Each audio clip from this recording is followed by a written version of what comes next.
Сыныққа көмектесе ма дейді? Иә, сыныққа көмектеседі. Менің өзімнің туған нағашы жеңгем десем болады. Сол кісінің қолы сынды былтыр.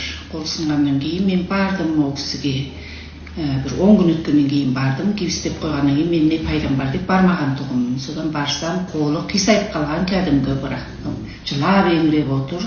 Мынаның бәрі анандай не шығып кеткен, суланып, саусақтарының арасының бәрінен су ағып, сондай дәрежеге жетіпті барсам.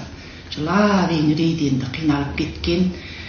Сонымен осы кремді алып, біреуін беріп, соны күніге 20 күн соған қайта ауыстырып, соны жағып, кепісті алып тастап. Қайта таңып, күніге жағам, қайта таңам, бетіне қағаз коробкадан не қойып, соны қайтадан таңып, күніге жағып ауыстырып. Сонымен қолы дүп-түзу болып жазылды.